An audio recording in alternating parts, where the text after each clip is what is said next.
Alrighty, so we are going to do a little review of last week since a few of you weren't here, and then we're going to press on into the next two, and then we will have another similar meditation at the end.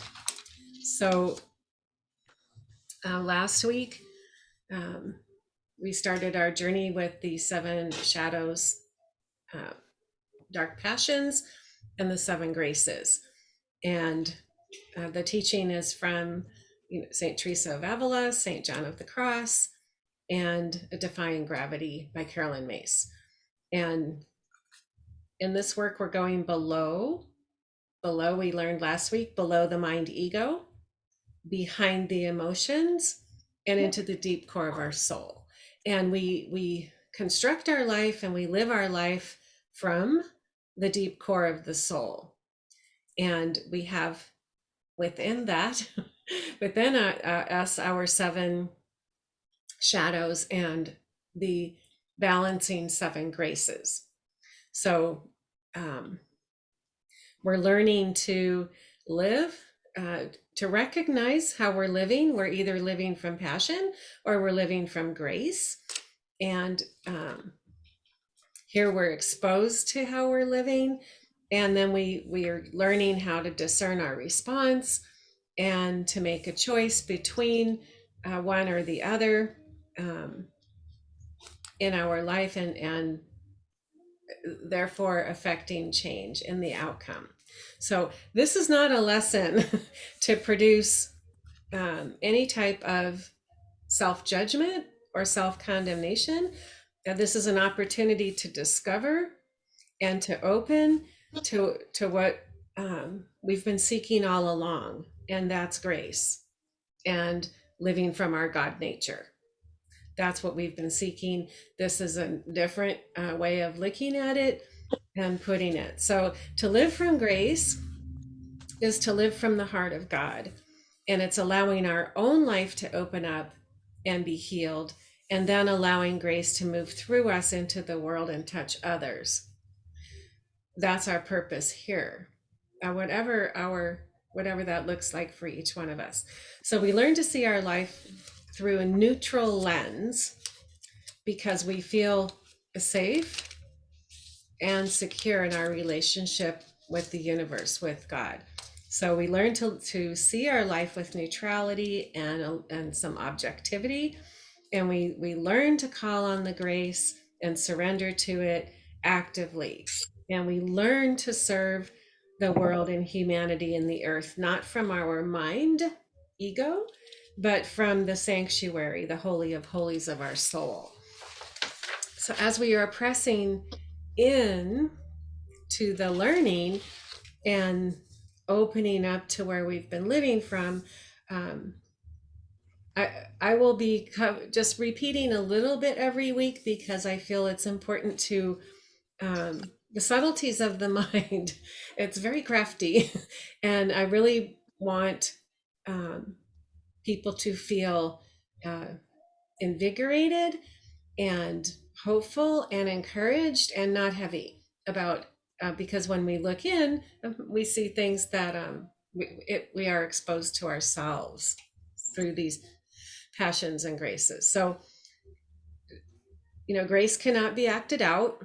It can't be activated through will.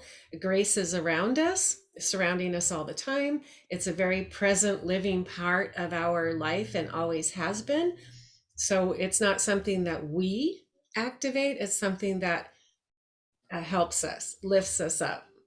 It helps us gives us the infusion to help us make a better choice for our lives. So we're coming into this space because we're wanting more intimacy and more freedom and more love. And we are the modern mystics in the world. And we're coming in, and I am hoping that you're spending time in saying, show me my shadows. Show me my shadows. Show me. And then give me the grace to shift. So we must be willing to see the log in our own eye we must be willing to look into the muddy water, the cesspool within, so to speak, within ourselves, with an openness that you don't know what you don't know until you do. And then when you know and you receive a teaching, you are responsible for it. You are responsible for it. That's a good thing. That's a good thing. So we're coming in to say, this is, we're going to look in, we're going to examine our individual personal lives in the week in between and begin to know and understand who we are inside and how we've been living and all of that jazz. So not one person is free from any of the shadows. We all have some shadow on some level, and it might be one level now in your life, and in 5 years, a deeper trigger might be hit, and you might experience it in a different way. So, none of us is free from these. These are part of the shadow way that there. If we have a brain and we're thinking, as part of it, and we have them. We have them. We learn to recognize them, and we learn to apply the grace. So we're not just being in the shadow. We're actively recognizing over time what are our triggers, what is it that triggers me, and what is the grace, the counterbalancing grace for that. So both shadow and grace convert to action in our life. They are the reason we do what we do and the reason that we say the words that we say.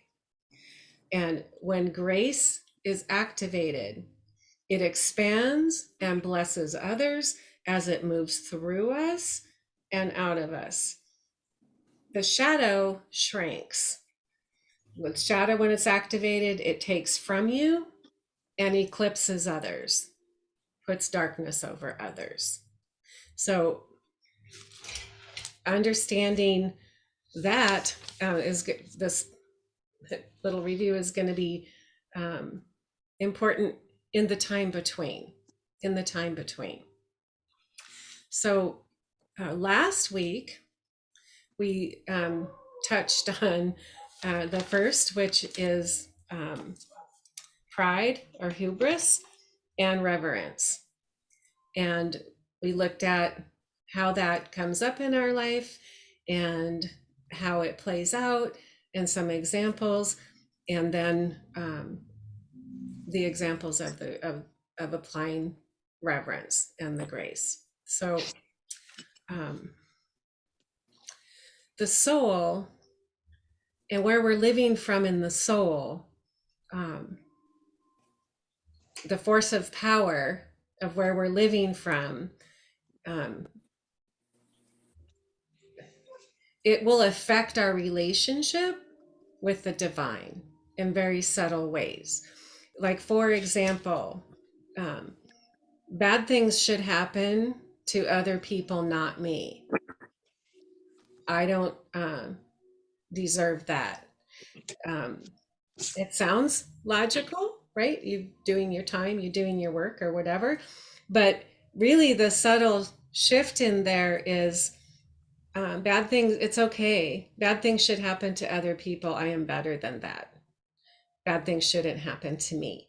So you're putting yourself almost in a position of I'm God and deciding that I'm exemption, but all those other people can have it. It's very subtle. So in that example of the subtlety, when you are spending time in your own world, in the days in between, look at the subtle conversations, the subtle reasonings, right? The subtle conversation of the ego mind, and begin to really ask for enlightenment so that we can really embrace what we're doing here and have us living in a straightforward, straight up way. So the biggest issue that we have in our growth process, the most challenging place, is between ego consciousness and mystical consciousness. And we have to bring down the wall of our reason, because the reasoning mind is going to put up all kinds of ways that you can stay where you are and not apply yourself to this process. So, we in our humanity have lived according to our experiences, etc., and we've created a world for ourselves, each one of us individually, and we kind of almost need to have the whole world revolve around the reasons that suit our life. And we cling to our reasons to death, but that is all an illusion. Our individual reasons are illusions, right? So understanding, breaking down, it's like living when we first discovered to go in and experience the love in our heart and start to feel the separation between that and our brain. This is kind of a similar exercise and process that we're going through with this. So pressing on to this week's excitement. This week we are having the dark shadow of the soul is greed or avarice. And it is like a coveting, never enough greed. It's a greed with dark, oftentimes dark motives, um, in an extreme condition. So always needing to have more, needing to get more.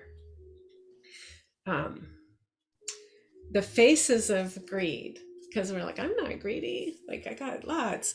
The faces of greed is many different names. So there's intellectual greed, the devouring, building the intellect, building the intellect, building the intellect, right? So we see others differently through those eyes. Other people oftentimes become less than us, or we believe we're more powerful than we are. There's greed for stuff. There's never enough stuff. If there's a nook and cranny open in your home, you've got to stuff it with stuff. Got to have the latest thing. Stuff greed. Attention greed. Attention greed. How many likes? Who's watching you? What can you do to get them to watch you? Drama, right? Drama. Have to be the center. Affection greed. Um, Power greed. The need to be first. Served first. I got to be first. Greed. I mean, and it's like initially you might think, oh, that's not me. Think about it. Think about life situations. Ask for enlightenment. I was in traffic today. I was going somewhere, and they're doing some construction, and the two lanes comes down to one, right? I'm doing it, right? This truck is there. Oh my gosh, nobody is letting this truck in. He has no lane. The construction guys are there. People are up on the butt of the person. They're not letting this guy in first. No truck in front of me. And I'm like, where do you think you're going, right? Where are you going 20 feet first? But it's not that. It's, I got to be first. I'm not letting you in front of me. I don't know what you're getting. It's not they're handing out gold bullion on the other side or anything, but it's happens automatically. You find person might find themselves pressing right on the gas. I'm going to get in first, and people can get in behind me, right? Oh my God, it's just ridiculous. The greed for drugs, food, a substance, greed for control, greed for control, manage and control everything and everyone in my environment to my requirements, my needs, my likings, my reasons, right? Winning, the greed to win at all costs, right? Even cheating, which isn't winning. Like I totally don't even get that. I'm going to cheat to win, but you're not winning. You cheat. Like, makes no logic, right? Being right, the greed to be right, greed to be right. you sit next to people having this argument and you're like, oh my God, just shut up. Neither one of you's right. Like it just, but it happens. People don't, we don't even know, right? So these things on a very subtle and mild scale, you're like, that's not a big deal, right? But at their peak, they're fully irrational when triggered. Do these things compete with your common sense about life? Do they make you do what you would not normally do? These are gauges. Are you moved to a point that these things drive your life out of balance? Drive your life out of balance. That's what we're looking at, right? Nobody cares if you have stuff, but are you out of balance with it? Nobody. Everyone should win, but not if you have to cheat to prove to yourself. Like, where are we out of balance? Where does it defy common sense in how we're doing it? And these type of things show up in our life when we're in a new situation. We're in a situation where we're not comfortable or familiar oftentimes, and how we move against and with other people when we're uncomfortable in our own environment, or doing something new, is where you'll see some things of these things also show up. So looking at the dark side and seeing that, we're going to have an example on now as we are moving into looking at the grace. So the balancing grace to greed or avarice is piety. And these terms are old-fashioned, piety, because they were the terms that St. John of the Cross used. But piety in its usual normal sense is a reverence for God, a life in reverence for God, right? But looking at it in how we're applying it is it's our ability to be able to seek to see the hand of God in all things, and to see the divine in others and in ourselves. Unity, equality, right? Um, when we come across a person who brings out in us the tendency to criticize, to break down, to need to have to win, to dominate, not because they're confronting us, but because somehow we feel threatened by them, by their position, by their appearance, by their looks, by how they speak. Completely benign, but somehow it's triggering you. So we're looking at our daily move in life as, what is triggering me? I'm being triggered in this situation by this innocent person, right? And when we feel triggered by somebody and we feel not threatened physically, like not that kind of threatened, but our psyche is threatened, so to speak, then we want to break them down. We do a little pick, right? Her skirt's too short. Ooh, he's too skinny, or he's too smart, or he talks funny, or they should, that's a fancy car, like too fancy for whatever. We start to pick away, right? And we have to realize that person, whatever triggered you, that person's innocent, by the way, whatever triggered you is something that is there for you to look at. And what is rising up in you? That I need to be first, that I need to be right, that I need to be best, right? That I need to have more. Seems like they have more than me. Maybe I should have more.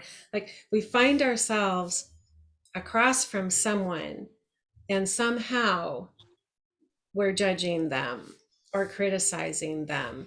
And we do it in passive aggressive responses, or being not supportive in our life. You could have a really good friend or somebody that's has a surge of success, and you could feel not supportive and refuse to be really excited outwardly for them, right? That's you. Their success is triggering your need to be better, to be first, to be right. Um, it's as simple as when somebody you know is having a hard time, or something happens to somebody that you know, being secretly glad, being secretly glad they're having a little hardship, right? That's us. That's the dark shadow side that we need to wake up and go, why am I feeling that? What is that in me? Like, this person has brought out in me the fact that I have not completely um, monitored and worked through this uh, dark shadow of my soul, right? Dark shadow of my soul. So the grace, the piety that we call on is, I need to see this person in an illuminated light. I need to see the divine in them and in me. We're one, right? We're one. When we criticize, and this is huge, when we tear down for our own ego, we're separating them from the whole God seen, from all of humanity. We're separating them, putting them off to the side to serve our ego. We're putting them off as less than in our mind, right? So we call out, give me the grace. Let my soul do this and not my ego. Let my soul do this and not my ego. And then let me see clearly what is happening in me so I can alter this response. Alter this response. What in me is responding to this person this way? What in me is separating them from the whole to serve my insecurities, to serve my need to be first, to be right, to have more, to look better, whatever, right? The piety that we're looking at is, let me see through the eyes of God this person and myself, this person and myself, and stick with it until you do. Because, you know, hurting somebody through petty criticism or withholding goodness is hurting somebody. Passive aggressive is hurting somebody. It's a form of destruction. And it says this person is not part of the divine plan in my eyes, right? We have to call on grace to see clearly. We are all in the plan. We are all at different places in our growth. We're all on our own process and our own path. We don't know anything about anybody. We barely are learning about ourselves. So it's this is the point of reflection and introspection. What is going on with me that's causing me to feel this way towards people I don't know even, right? How can I come to a place where I feel so secure and loved that I don't need to give into the shadow to feel better about myself, right? So shadow, greed, avarice, grace, piety, learning to see everything and everyone through divine eyes on their own path, just like I'm on mine. We're really wanting to give to others what we want for ourselves, what we want for ourselves. Um, and we want to look at what is moving us in balance and out of balance in our need to have control and possessions and all of this kind of stuff. Like, we can move through life with in neutrality and have and do whatever we want when we're balanced. When we're balanced, we're looking at where are we in an imbalanced situation. So um, that is um, the two for today. Is it clear? Does that make sense? Or can I clear something up?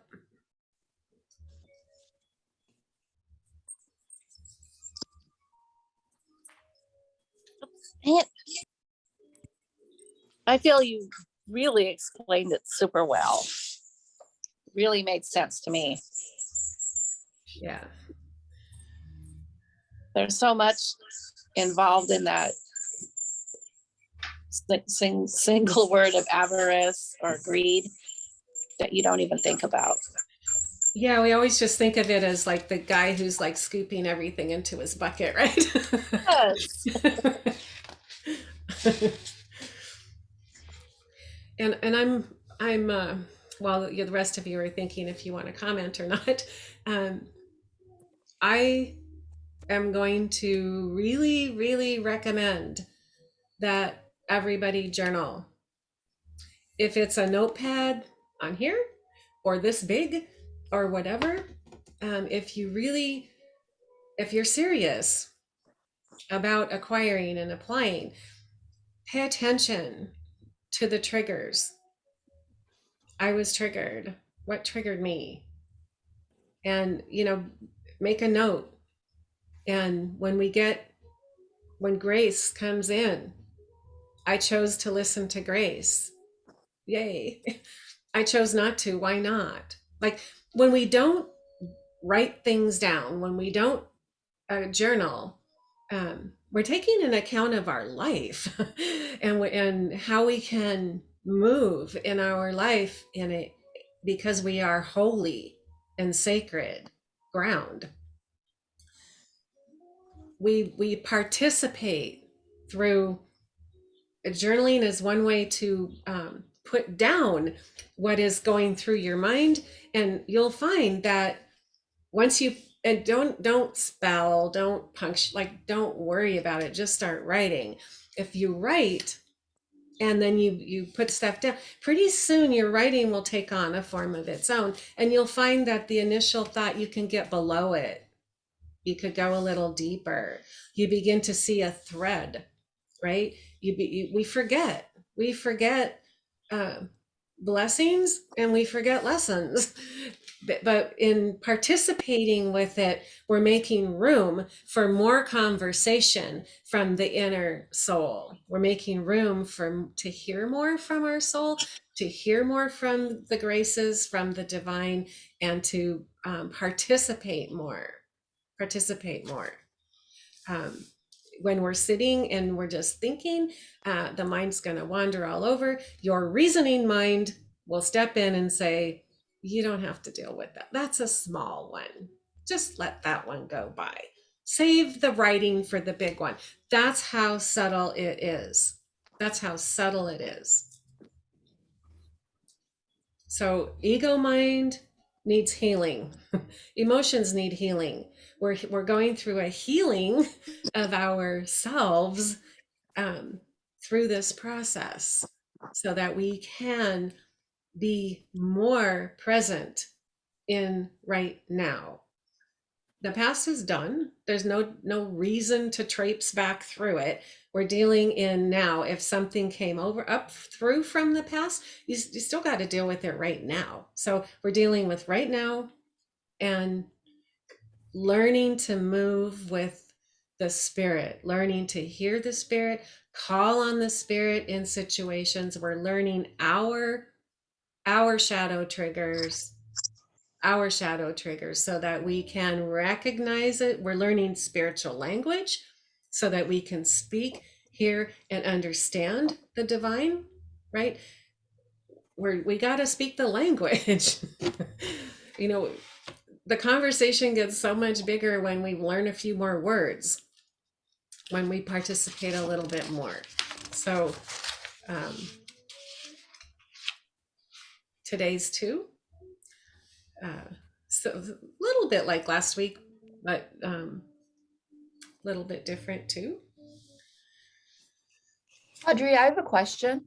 Okay. So when we when I can identify the passion, but I can't identify immediately the grace, Mhm.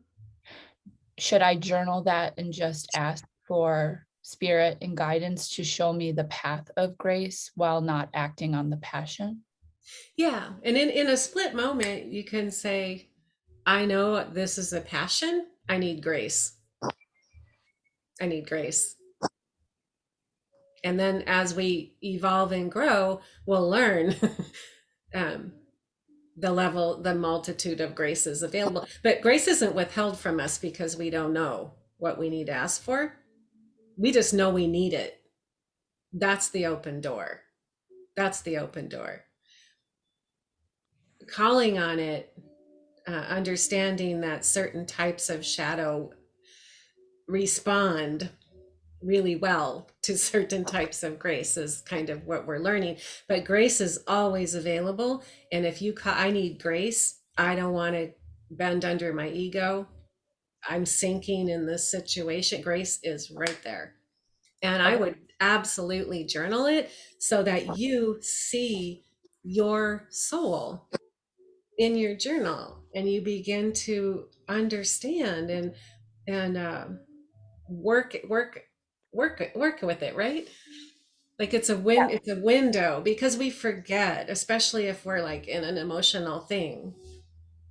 I think that was my question, that you helped define that in that situation, grace is never withheld, it's always present. Always, it's been with us our entire life. It's been reaching out and touching us, and uh, we just were unaware on certain levels. Yeah. Thank you. That's just awesome to know.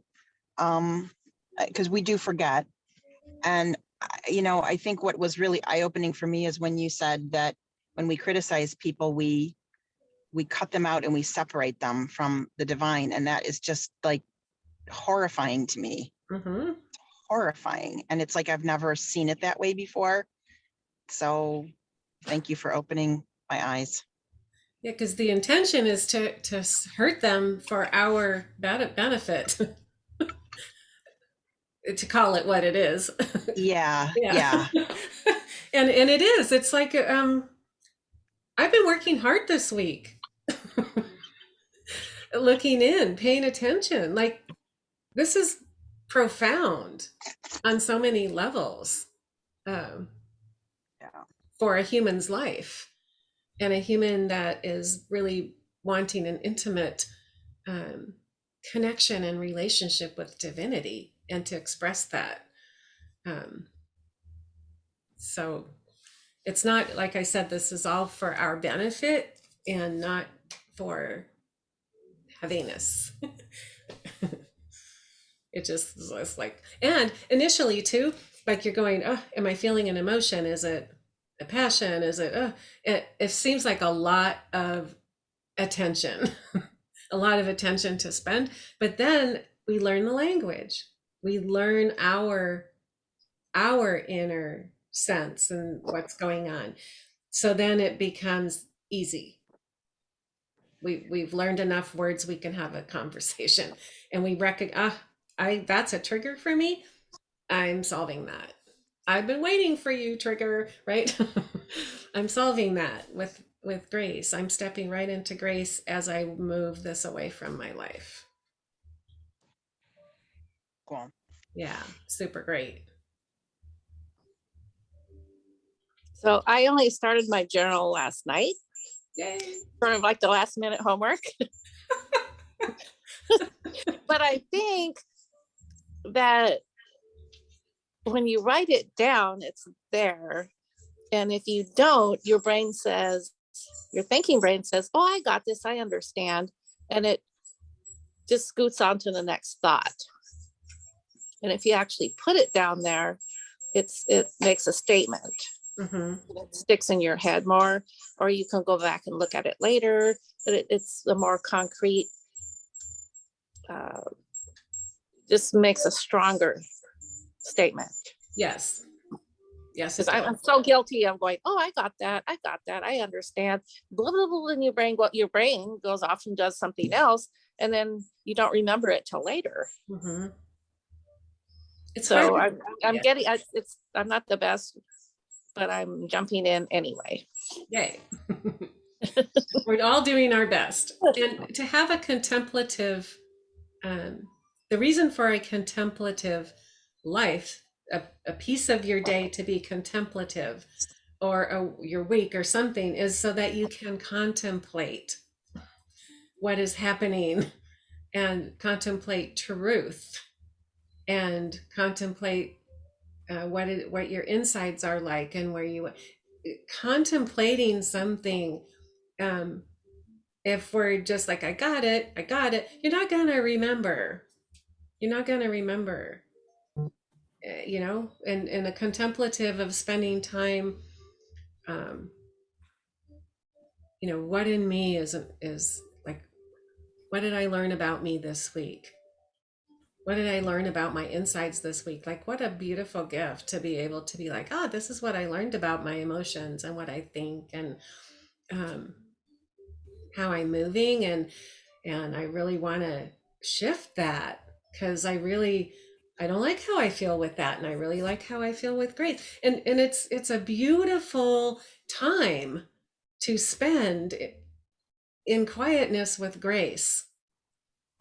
It's not a chore, it's your life. It's your life, it's your beautiful life, it's your light that is coming more and more forward, right? So it going deeper, growing requires more, not less. Requires more. Audrey, I spent a lot of time on this week, and I was quiet to myself and noticing. I walked right into work with the shadow of some people just going at it, and all that. And I said to myself, "Wow!" And how easy would it be to jump on that or join that or whatever? And then when the situation calmed down, I went out to my guys and I said, "Listen," I said, "you got the shadow and you have the grace." And and looked at me and said, "What?" And I said, "You guys are over here on the dark side and just going nuts. And it's so easy just to pile on." I said, "There's two sides of this thing." And I said, "Look at the other side once in a while." And they said, "What the hell did you do last night?" I said, "Well," I said, "that's what you're going to hear from me." But I also kept, not just that one, but I mean, I just walked into it Thursday first thing, but I really kept an eye on that all week. And, it amazed me, like how I was paying attention to it and just noticing it, and how much easier it is to be on the grace side and not get into all this. It feels better. Yes. Mm-hmm. And it's clearer, and it's just so much better. Yes. Yeah. Thank you for sharing that. And it will adjust how you move with people. It will quite possibly adjust how you move with family and friends, because if you're not willing to participate in the same way, you don't be all judgy about it. You just be like, yeah, I've learned how hurtful that is, and I can't do that anymore. There's lots of other stuff we could talk about. Exactly. Yeah. So, we're elevating ourselves. So, um, so yes, so now we have 4 to play with in the week in between. I am going to lead us in a similar type of meditation as last week, descending down. A lot of good feedback about how that made it easier to separate from the mind. So we're going to do that, and then we'll journal and keep track of how we're doing every day, what's going on inside of us, right? And meet again next week. So I will turn off the recording.